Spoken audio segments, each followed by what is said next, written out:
So, let's move down to our forks. On your forks is going to get a little more technical. Typically, this is where we end up seeing our fork seal issues. Okay? Most times, it's because of lack of maintenance. Now, there is a way to actually clean and re-grease these. I'll show you this in a second. But a lot of times what happens is we'll have clients come in, there's mud completely caked on these fork tubes. Well, that mud is dried like a concrete on there, and that first input of downforce on that fork will suck all that debris right up into that fork seal, and then you've got a damaged fork seal, and unfortunately you have to come in and see us, and we have to take care of that problem most times. There are some specialty tools involved in doing the fork, so that's why usually you're kind of ending up renting your forks to a nice shop to have us do our magic on them. So I'm going to show you a simple, real process on how to maintain your forks, how to keep them, keep your fork seals lasting a lot longer, and keep your forks running a lot better for you. Give me just 1 second. I'm going to grab a couple little tools, a little flat tip screwdriver, and one of my fork cleaning tools, and then we can dive into this.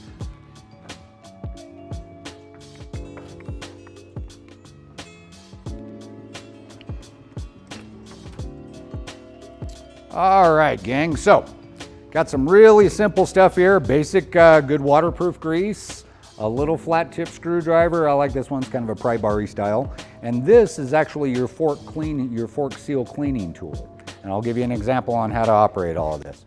So on your dust seal, that's this first seal right here. What you're gonna do, make sure your fork tube is clean. So wipe it down with a rag, make sure there's no issues with there. Then you're gonna take your fork seal and it's labeled oil seal, and then this is the main seal. So what I'm actually gonna do is I'm gonna poke this oil hook right up into the dust seal, and we're just gonna catch that first layer right up on that dust seal and just give it a twist.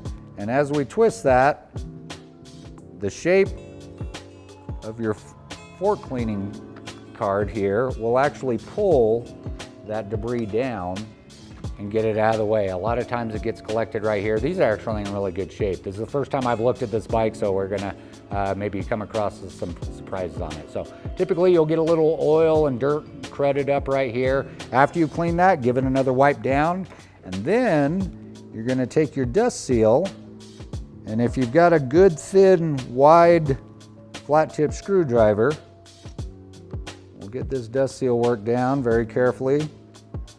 Now once that's out of the way, your oil seal is right up inside the fork there. So then we're going to take our fork cleaning tool again. And you don't want to just jam it up in there, you do want to rotate it as you're putting that tool up inside that fork seal. Okay, we're getting a little fluid out, now we've got a little pressure to it, totally fine. So now we've got that cleaned out, just like so.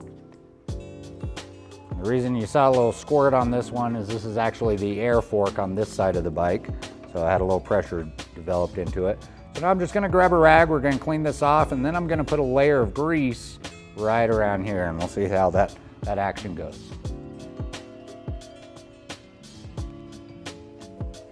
This is a real simple way on just maintaining your forks, kind of pre-season or mid-season. Now, if you haven't serviced your forks for quite some time, honestly, about every couple years, you want to put new fluid into your system, so that way that fork is working properly and all the valving is working properly for you. Okay, so now that's all cleaned up, real simple way to repack your oil seals. This is just a little acid brush. I just cut a hole in the top of my grease canister here. And you're just gonna do a little pad all the way around, and it doesn't have to be super detailed because we're actually gonna get that a little more detailed with the suspension of the bike. So once you've got a little ring around just like that, and all we're gonna do is we're gonna lightly pad down and take a little of these off.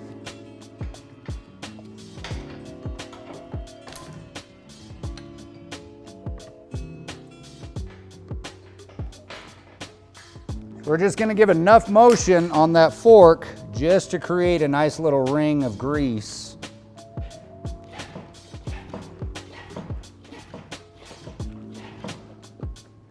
There we go, let's start starting a little bit of a ring. I'm actually going to release some of his air out of here because he's got it pretty built up. We'll be okay.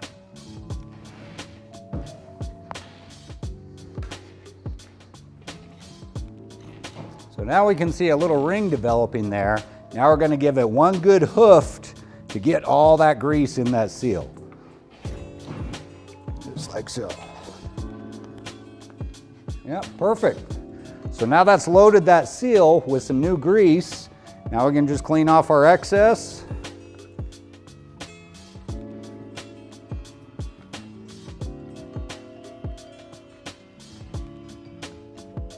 Just like so, and then we can put our dust seal back into play.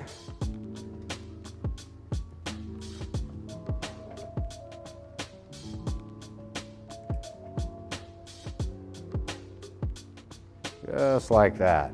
So now that's got a new ring of grease in that oil seal there. It'll keep it nice and clean and happy for you.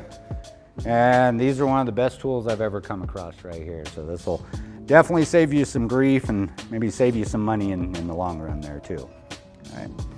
All right, well, one of the side problems of leaky fork seals, especially on this fork leg, is when it does start going on you, unfortunately it leaks down to your brake pads, and then it contaminates your brake pads. So if you can stay on that pretty quickly before it gets down to there, it's definitely going to save you a lot more money.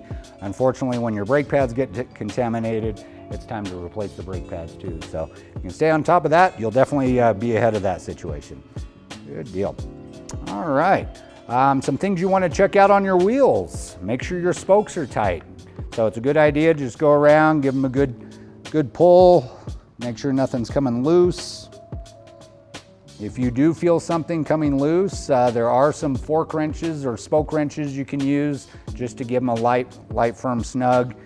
Now, ideally, if the wheel's a little out of true, you want to bring it in and have it put up on a truing stand, then we can true it for you, if anything, if you've had some really hard hits. But most times, if the wheel's being maintained well, just a little light snug on anything loose and you'll be okay. All right?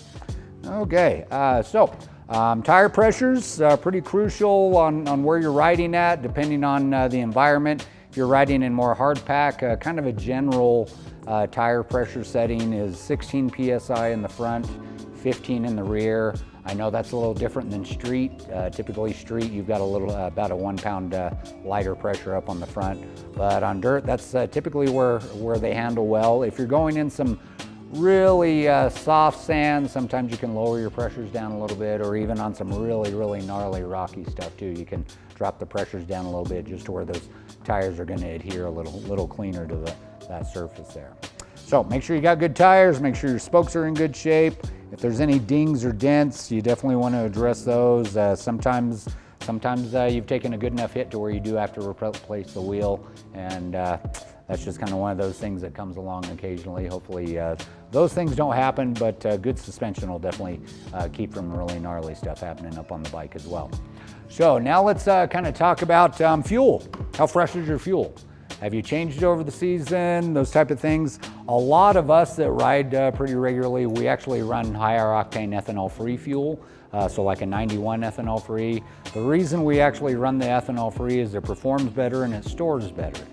Typically the high ethanols, they cause a lot of grief in the performance machines, and it does go south pretty quickly. So if you are using an ethanol fuel, make sure you're using some sort of a fuel stabilizer on the off season, and then you should be pretty good on that, okay? Fuel filters on the bike as well. You want to make sure that your fuel filters are clean. If you haven't changed those, this bike typically has a fuel filter right in line of the motorcycle. So I'm actually going to disconnect the fuel line here.